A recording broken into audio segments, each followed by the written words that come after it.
This episode of Daily 1UPdate is brought to you by the U.S. Air Force.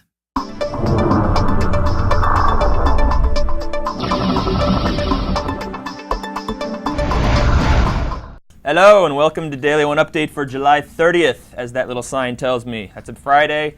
I'm Matt. This is Mike. I am Mike. And he's going to tell you about games to die.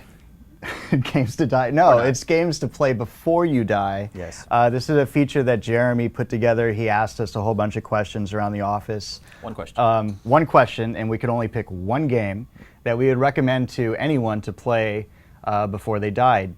As the feature shows, everyone had a variety of answers.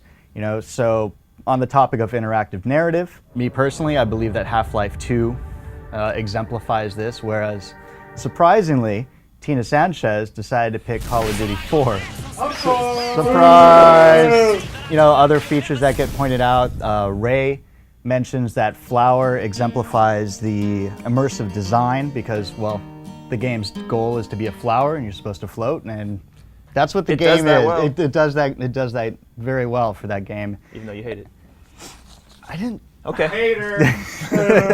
What? And then lastly, our own lovely Sam Kennedy cites that Rez does a great job of immersive design. To see all of our answers, as well as to have you contribute your own recommendations for games to play before you die, check out the feature on 1UP.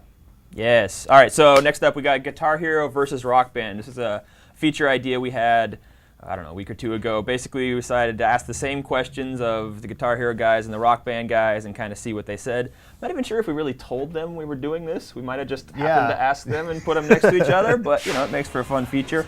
Justin put this together. We got a couple quotes from, so John Drake is the marketing guy at Harmonix.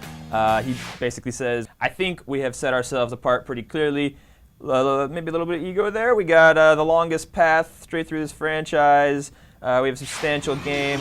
Quote, it's not one flash in the pan thing or a weird character turning into another thing." What does that mean? That means, I think, it's a little dig at the Guitar Hero going into like the weird story, kind of the heavy rock story that looks kind of like Brutal Legend, which probably has something to do with that lawsuit. Randy Guiot at Neversoft gave some similar quotes, but a little safer. Competition is always healthy. It's good for the consumer. It's good for us. All right. It's good for you. I like it. Other things we've got going on this site is Jeremy Parrish just wrote up a fantastic preview detailing the Scott Pilgrim vs. the World PSN and Xbox Live arcade games. Yep. The PSN game is set to hit on August 10th, whereas Xbox users, you're going to have to wait a few more weeks. I believe it's August 25th that it's going to be hitting Xbox Live Arcade. But outside of the release date, the game itself is designed as an homage to all the other 8-bit, brawlers like River City Ransom. But at the same time, it also does a great job of kind of pairing in the Scott Pilgrim universe. For those who aren't familiar, there is a movie coming out in a couple weeks. August. Looks adorable. It looks adorable, starring the lovely Michael Cera. But that Also hits, adorable. Yes, adorable seems to be the key word here about this game. Okay, and then finally we got this is Limbo, which is the new Xbox Live Arcade game that everybody's kind of in love with right now. Somebody created it in LittleBigPlanet and basically just did a silhouette version of that. It's kind of funny because both games have somewhat like kind of heavy, sluggish controls, so it kind of has the same feel, even if not every enemy looks exactly the same, that kind of thing. But looks really cool. It's amazing that people are still kind of doing cool stuff in LittleBigPlanet, so roll that.